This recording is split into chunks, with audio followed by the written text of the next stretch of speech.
¿Podrá haber algo más hermoso que reflejarle al mundo quién es Dios? ¿Cómo es su gloria? Lo grande y maravilloso que es Él a través de nuestra vida. De eso va a tratar el mensaje después de una pequeña introducción. Porque en las preguntas del miércoles antepasado aprendimos que antes de que Cristo venga habrá una gran apostasía. Se manifestará como nunca la ha habido. Pero, ¿qué es la apostasía? La apostasía tiene dos caras. Por un lado, la apostasía es, uno, renuncia que hace una persona de sus creencias religiosas.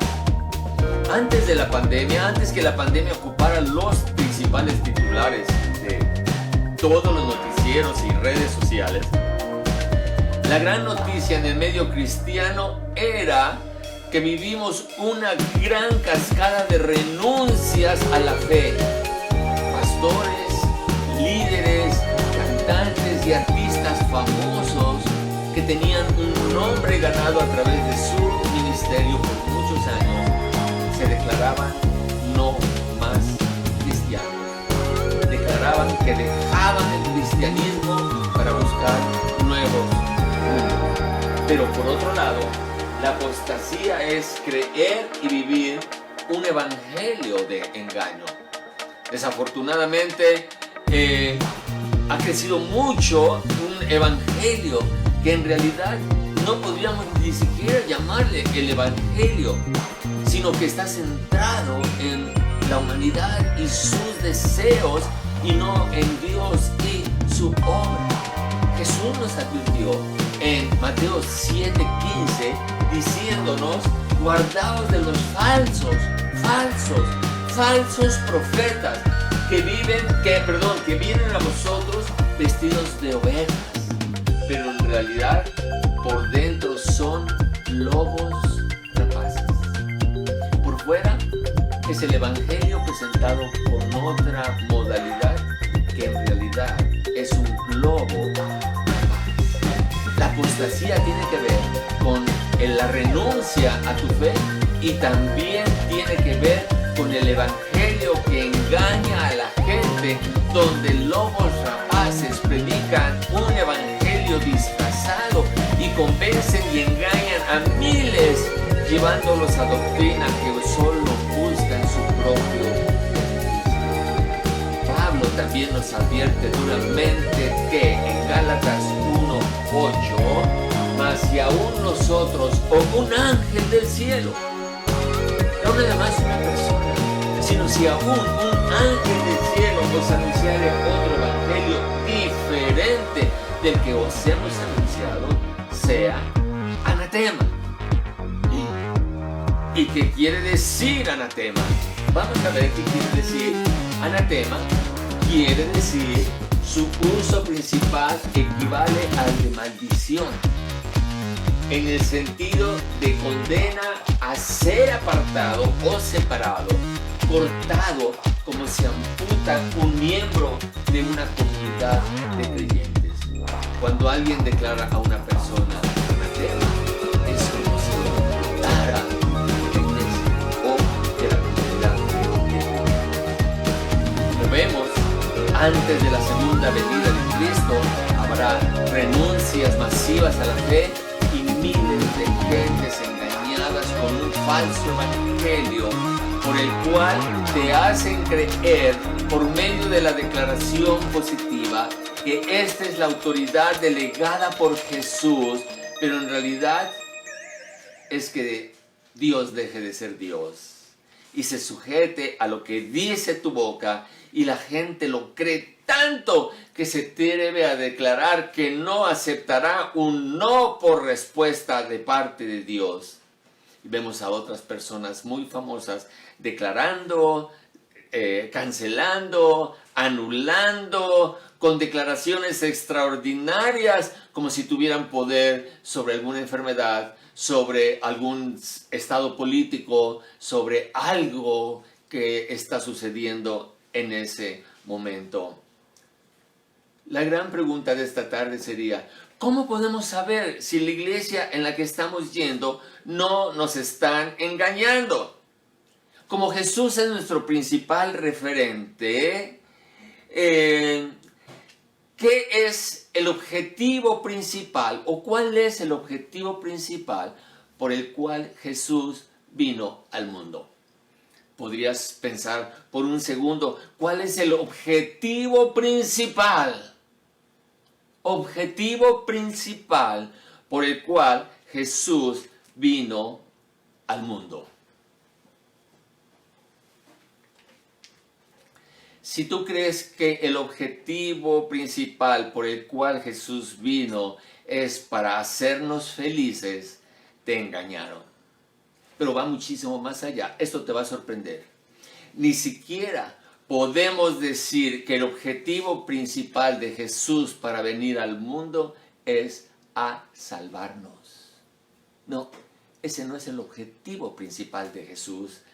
Nos han puesto en el centro del Evangelio, donde todo gira alrededor nuestro, somos lo más importante y sin nosotros el cielo pierde su gloria. Jesús mismo nos dice cuál es su misión principal en la tierra, que se encuentra en Juan 17:4. Juan 17:4. Yo te he glorificado en la tierra. El motivo principal por el cual vino Jesús es para glorificar a su Padre, para mostrarnos la gloria bendita de Dios, que sepamos quién es Dios. He acabado la obra que me diste que hiciese. Jesús en Juan 17 está diciendo, Padre Santo, terminé tu encomienda, terminé la obra, te he glorificado. Esa era la misión principal de Jesús, glorificar con su vida al Padre, viviendo una vida tan santa y pura que reflejara la gloria de Dios. Para lograr esto, tenía que hacer lo que ningún otro hombre había logrado hacer jamás. Mateo 5:17. No penséis que he venido para abrogar la ley o los profetas. No, no he venido para abrogar, sino para cumplir. Nadie más logró hacer esto. Nadie más logró cumplir con la ley de Dios. El propósito de Jesús para glorificar a Dios con toda su vida era vivir una vida tan santa y pura que lograra cumplir con todos los estatutos de la ley sin fallar con el más mínimo detalle en ningún momento de su vida. Nunca podía fallar. Y espero que tú sepas la respuesta. ¿Cuál es el gran mandamiento de la ley? Jesús mismo nos contesta en Mateo 22:37. Amarás al Señor tu Dios con todo tu corazón y con toda tu alma y con toda tu mente. El propósito principal por el cual Jesús viene al mundo es reflejarnos la gloria de Dios, es mostrarnos al Padre, es obedecerlo, es cumplir con toda la ley y amarlo sobre todas las cosas. En el Evangelio todo gira alrededor de la gloria de Dios, donde su gracia es el único medio por el cual podemos tener una relación de amor con Él. El Salmo 65:4 nos dice, ¿no está, amor? No, ya se brincaste mucho. 65:4, gracias.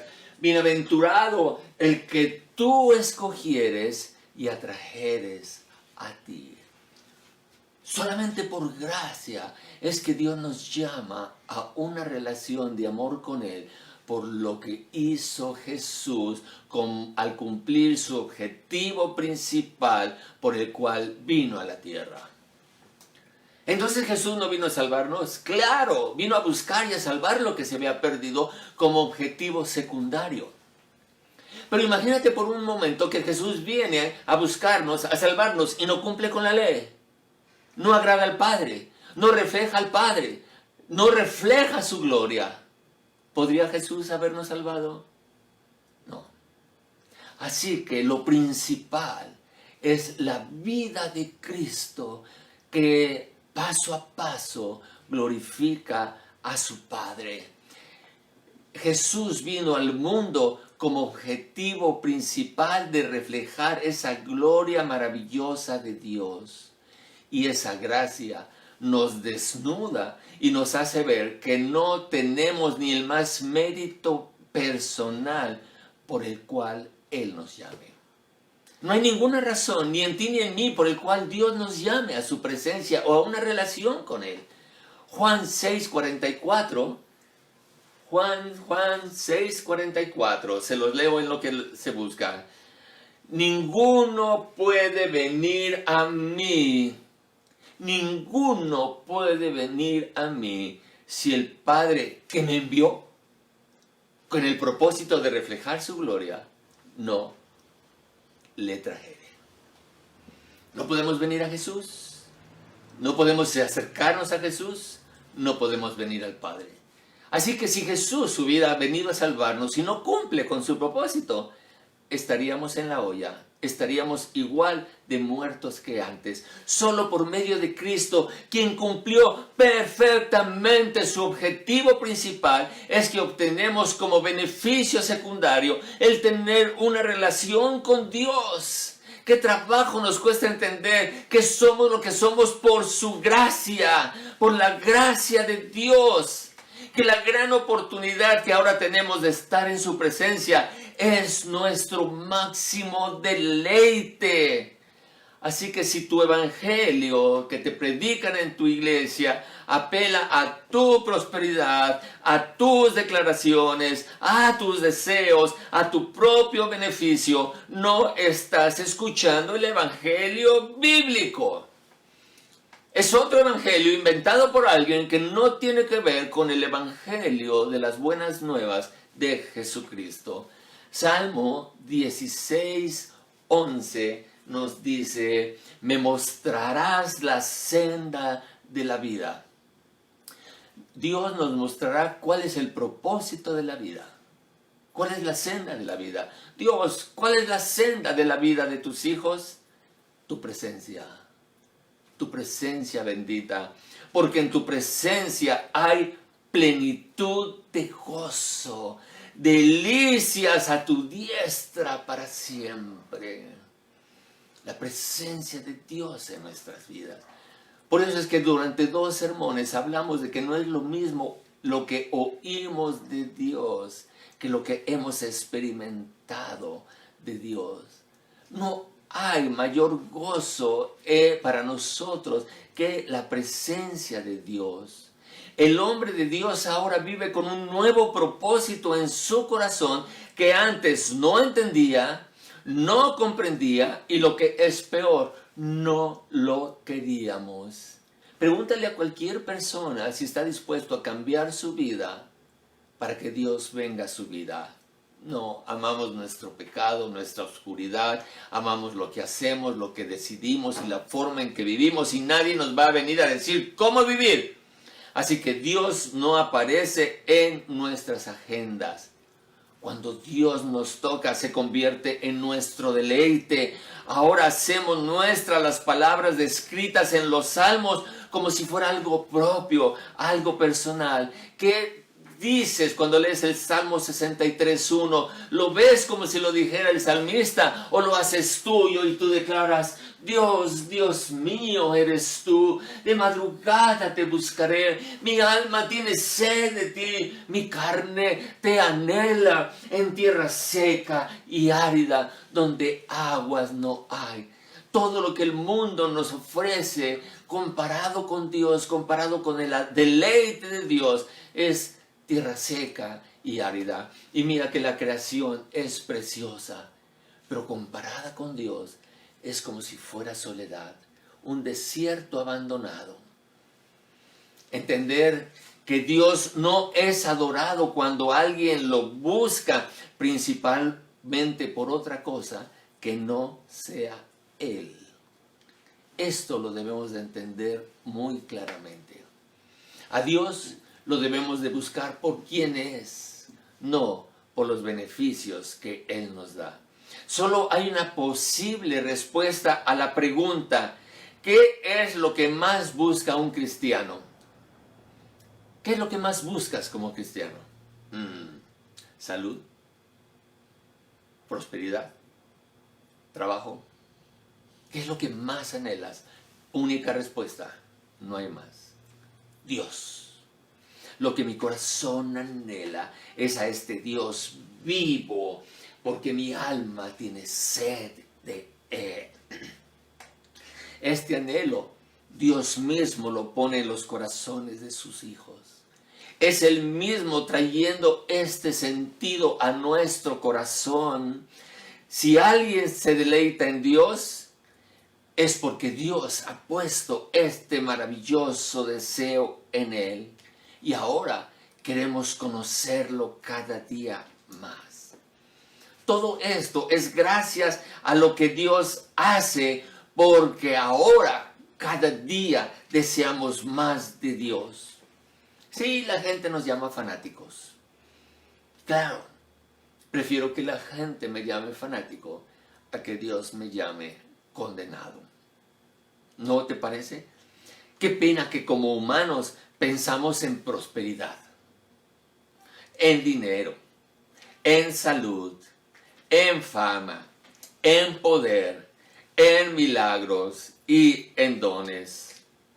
Lo que dice el Salmo 37 es extraordinario, porque significa que Dios nunca nos hace desear algo que no nos dará. Él realmente cumplirá el deseo de nuestro corazón. Él nos ha dado un profundo deseo por Él. Esto debería ser que nuestras cabezas explotaran, ya se los he dicho varias veces, como palomitas de maíz. Cuán agradecidos, motivados y gozosos deberíamos estar con Dios, que nos ha llamado a un encuentro con Él. Hemos perdido la capacidad de asombro. Tenemos un encuentro con el Dios de maravillas, con el Dios de la creación, con el Dios de la redención, con el Dios que nunca nos deja, que nunca nos desampara, que siempre nos acompaña. Tenemos esa compañía y esa promesa de Él. Y nos deleitamos en Él y lo deseamos a Él y tendremos más de Él. Si Él, mis queridos hermanos, no es suficiente para nosotros, nada lo será. Nada lo será. No hay nada que pueda ocupar el lugar de Dios en nuestros corazones. Sin embargo, dado los lentes de este evangelio de la prosperidad, es posible que ames a Dios por los beneficios que recibes de Él. Pero cuando pasamos por valles de sombra de muerte, de escasez, enfermedad o muerte de un ser querido, tenemos duelo. Tal vez a nuestra mente vienen pensamientos como que Dios nos ha fallado, Dios nos ha decepcionado, pues no nos dio el beneficio que nuestro corazón anhelaba, y llegamos a pensar que sus promesas son solo bellas ilusiones para compartir en las redes sociales, como una estampita que en lugar de buenos días dice una promesa. Porque las promesas de Dios son hermosas, pero no tienen nada que ver con la vida real. Bueno, si ya te deleitas en Dios cuando tienes todo, ¿no sería bueno deleitarte en Dios cuando no tienes nada? ¿Cuándo es que su gloria cubre los cielos y la tierra se llena de su alabanza? Sin duda, cuando recibimos un sí por respuesta. Los coros celestiales se quedan cortos ante nuestro entusiasmo, alegría y gran voz, porque alabamos y glorificamos a Dios por ese sí a la oración que hicimos. Sin duda, no hay nada mejor que recibir un sí de parte de Dios. nos va a hacer cantar y danzar. El profeta Habacuc aprendió a deleitarse en Dios cuando las circunstancias no eran tan buenas, cuando no todo era prosperidad, cuando ni siquiera había oportunidad de sembrar para recibir. Habacuc 3:17 es un precioso pasaje que dice así: aunque la higuera no florezca, ni en las vides haya frutos, aunque falte el producto del olivo y los labrados no den mantenimiento, y las ovejas sean quitadas de la majada, y no haya vacas en los corrales. Momento. ¿Cuál crees que sea la respuesta a este pasaje de la iglesia de la prosperidad? Eso no es para un hijo de Dios. Eso no es cristiano. Dios quiere la prosperidad. Dios quiere que tú prosperes en todo. Dios quiere que tú seas feliz. No hay cabida en esta iglesia para una experiencia así. Sin embargo, esta es una experiencia de un profeta que amaba y conocía a Dios. Porque en esta iglesia el propósito de Dios es rodearte de dicha y felicidad. Pero aún el mismo Pablo en el Evangelio nos enseña y nos dice que ha aprendido a vivir en abundancia, así como a vivir en escasez, cuando lo tiene todo y cuando no tiene nada, porque según él lo ha aprendido así de Cristo y ahora declara con este himno de victoria: todo lo puedo en Cristo quien me fortalece. Pero este no es el lenguaje de la prosperidad. Este es el lenguaje del pecado, porque si tú no prosperas es porque tienes un pecado no confesado. Así que, ¿cuáles serían las siguientes palabras del profeta Habacuc cuando dice: aunque la higuera, aunque las vides, aunque falte el producto, aunque no haya mantenimiento de los labrados, aunque las ovejas sean quitadas, aunque no haya vaca, es decir, aunque mi alacena esté completamente vacío y mis ahorros se hayan terminado? ¿Qué es lo siguiente que va a decir el profeta? Dios, ¿por qué me tratas así? Dios, ¿por qué me lastimas? Dios, ¿no merezco este trato? Asómbrate. Habacuc 3:18. Con todo, yo me alegraré en Jehová y me gozaré en el Dios de mi salvación. Para el profeta, su deleite no era lo que tenía, su dolor no era lo que escaseaba. Para el profeta, su deleite era Dios en la escasez. Por lo pronto no me queda más que despedirme, darles las gracias por su atención y por su paciencia y esperarlos, mis queridos hermanos, el próximo miércoles en punto de las 8, donde tendremos nuestra próxima transmisión. Que mi Dios les bendiga.